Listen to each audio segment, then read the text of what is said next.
If you're like a lot of people who grew up with trauma, you feel most comfortable with friends who also had trauma. People who struggle at times with the same trauma-driven problems you've struggled with. And these people can feel like home for us until we start to heal from trauma and their actual flaws become more visible to us. Should you try to stay friends when the other person's actions are pushing you away? My letter today is from a woman I'll call Bethany, and she writes, Dear Crappy Childhood Fairy, I'm wondering if I was too judgmental of a friend and if I should try harder to repair the friendship. All right, Bethany, I've got the fairy pencil here. I'm going to go through and circle things I want to come back to on a second reading, but let's go through Bethany's letter and see what's going on. She says, I've also been going through a rough time, and I wonder if I was easily triggered and possibly took out some of my pain on her. I'm feeling the loss of the friendship, but I felt when I tried to communicate boundaries, the conversations didn't go well, and she wasn't respectful to me. I want to repair if I've done something truly hurtful to her, but I'm concerned that she doesn't respect me, and basically I would be tolerating bad treatment. Yeah, it's a really common dilemma for people with trauma. My friendship with M has a long history. We went to high school together and saw each other a lot. But in my 20s, I moved to the other side of the country and we kind of lost touch with each other for a while. I would visit occasionally and saw her a couple of times, but for the most part, we didn't talk much. She had a rough childhood. We both have a lot of trauma in our history. And I know she went through a series of toxic relationships when we were younger. So I later found out this pattern continued when we weren't really in contact. I think she was going through a very hard time, but I had perceived this as her not being super available as a friend. I didn't hold it against her at the time. I just thought she was busy. I was going through my own stuff and built a new life with new friends that was really healthy and good for me for a while. A few years ago, I went through a divorce and quickly got into a new relationship. It seemed she and I suddenly reignited our friendship at that point. She seemed actually to be very healthy at the time and very healed. Her relationship seemed like the healthiest she'd ever been in. She mentioned doing therapeutic work. It was nice to reconnect. But the next few years were rough for us. My new relationship became toxic, and I struggled a lot with various issues, including addiction, and I eventually moved back in with my parents to figure things out. But Em also was going through a lot. We talked basically every day and got very close again. I was really grateful to have her back in my life and happy we could support each other. Each of the years we've been back in contact, I visited her or managed to make time for her if I happened to be around. Basically, I've been able to visit her almost once a year. The last time I visited, I was considering moving closer to her and back to my home state, but I had hard financial limits, and she knew this. Once I was there, I kept feeling a bit like she had subtle ways of taking advantage and not respecting my financial boundaries. I noticed small things that bothered me. Her young sister invited us to a fitness class she was teaching and even sent Em the money to cover the expense. I didn't want her younger sister to pay for me and paid for the class online. I told Em I didn't want her to pay for me, but Em didn't return the money to her sister. I was surprised by her pocketing the money, but didn't say anything. It wasn't a huge deal. Yeah. But through the 2-week trip, these small dishonest behaviors really bugged me. I felt like she would subtly take advantage anytime we went shopping together, adding things into my cart that she wanted. I clearly told her I was on a budget and tried to make it clear I wasn't trying to buy her groceries. I expected to treat her to a couple meals and so forth, to spend quality time and have fun. And also, I wasn't relying heavily on her for my own food for the entire time. But I don't think it's fair for me to pay for her regular expenses like groceries. She also complained nonstop about another friend she was having issues with. This friend had stayed rent-free at Em's place for months and had truly taken advantage of her at the time. This incident had happened a couple years previous, and while I was visiting, it seemed like she was going through a friend breakup with this other friend, and she complained about this other friend nonstop to the point where I got uncomfortable and felt like she was trying to drop hints or insinuate I'm taking advantage or I'm being stingy or something. She also recently had cut ties with another longtime friend going through a divorce, but stayed friends with the ex-husband, who I found out she was attracted to and was jealous how this now former friend had managed to find such a nice guy. Her staying friends with the ex-husband she's attracted to seemed to border on straight-up betrayal. I understand cutting out friends who might not be good for you, but betraying a friend like that seemed so diabolical. I suppose maybe all her complaining about other friends got to me and honestly disgusted me. It just seemed easy for her to talk badly about people that used to be her friends. I also found myself judging her silently. We have very different lifestyles and habits. To be honest, I found her to be messy, lazy, dishonest, and selfish. I know I was being judgmental, so I had no intention of telling her my thoughts because she's allowed to be who she is, but basically these disgusted feelings were festering inside. I did try to communicate my financial boundaries, but it ended up being an awkward conversation that didn't really fix anything. When I brought up things I was upset about, she then brought up things she supposedly felt hurt by, like tit for tat. Yeah. She brought up feeling hurt that I didn't invite her to my wedding when I got married. I didn't have a wedding, and I was now divorced when she said this for the first time. I felt like she deliberately misunderstood and basically dodged what I was trying to say. I was trying to be delicate. I didn't want to come out and say, I feel like you're taking advantage of me, because that seems a bit steep. But because I was trying to be careful, she basically pretended not to understand and twisted my words. She responded by saying, no, I don't feel like you're taking advantage of me at all. She sort of turned it back around on me. Altogether, I got the feeling that she's somewhat aware that she takes advantage of people or has very transactional relationships. I noticed her do this to her boyfriend too, getting him to take out the trash or cover certain expenses even though they don't live together. I felt like she does this when she thinks she can get away with it, but she complained a lot about being taken advantage of. I saw a very manipulative side to her that I hadn't really noticed before. This wasn't apparent during all the phone conversations. This really bothered me, and I wondered if I was just being judgmental or making it a bigger deal than it needs to be. Am I?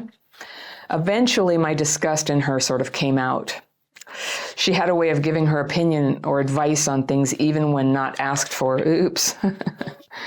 I got upset because when I shared my plans to visit my partner, she felt the need to say, I guess it's hard to let go, and gave unwelcome thoughts on my relationship when I feel like things had been going better and I was excited to see him. When I told her I don't want her advice, she really didn't take this well. I apologized for being too harsh, but she really let her anger out and almost immediately threatened to end the friendship. I got angry at that point and said I needed a break too, and basically we haven't spoken since. I don't know if I was being judgmental and ruined what was a very valuable friendship, or if the fact that I couldn't successfully communicate my boundaries is a sign that it was toxic and better to let it go anyway. We had been friends for so long, and I wonder if I should try harder to repair the friendship. Bethany. Okay, Bethany. Yeah, gosh, I relate to this. I had a lot of things like this when I was gradually getting better and recovering. And so I take this as a sign that you're shifting into greater awareness. And I hope you are, because, right now you're living with your parents, dealing with an addiction. What you're describing is a lot what people, of the behaviors that someone has when they have a lot of unhealed trauma and or they're in active addiction. And so I don't know if your friend is in active addiction, but it sounds like she's got unhealed trauma. Now, it's tempting sometimes to say, oh, it's just trauma. I can put up with any amount of, mistreatment and dodgy financial behavior and taking advantage.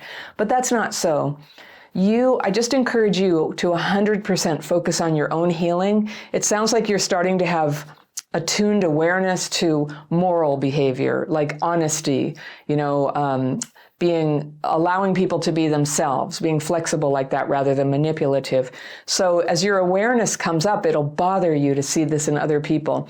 Now, I don't think it's 100% true, those little platitudes of like, anything you criticize in someone else, you need to look inside.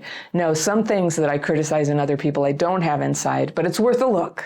what you're telling me about when the friendship felt good, you guys were sharing sad stories all the time. So that's a certain kind of friendship. It tends to be very unstable. It's nice to have support from people, but we confuse, as traumatized people, we confuse somebody being supportive with misery-loving company, where we just go, I know, what a dog. He was awful. It was all his fault. And this complaining that she does is starting to bother you because you're gradually leaving that consciousness.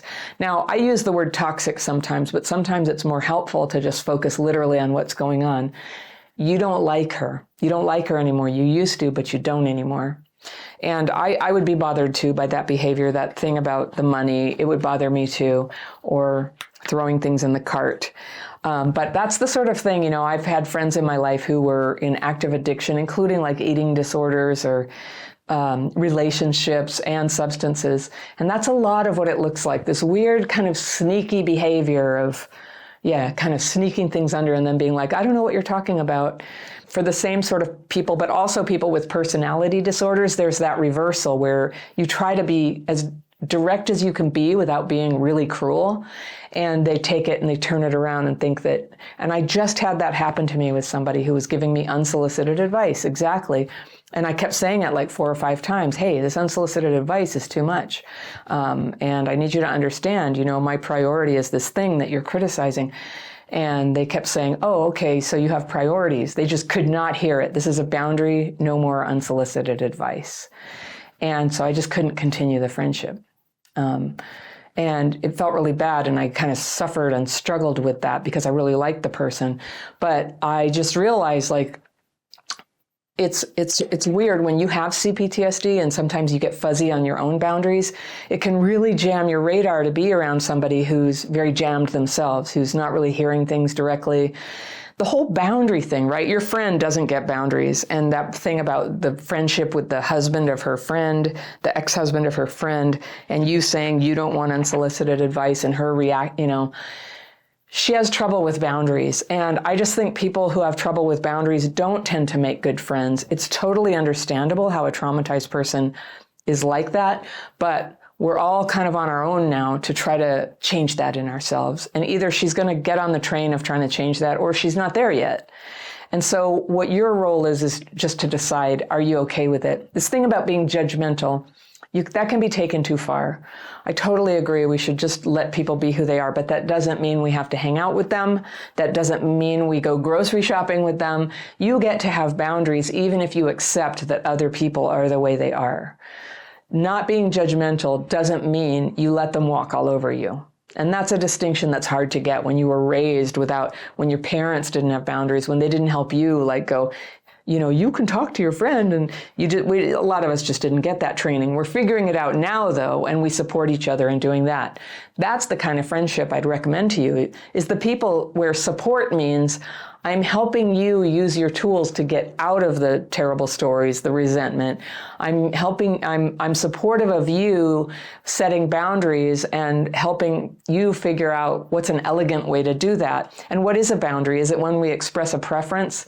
Like that comes, I think you said somewhere here, I tried to tell her strongly, but what a boundary really is what you won't put up with. It's like you walk out. That's what the boundary really is.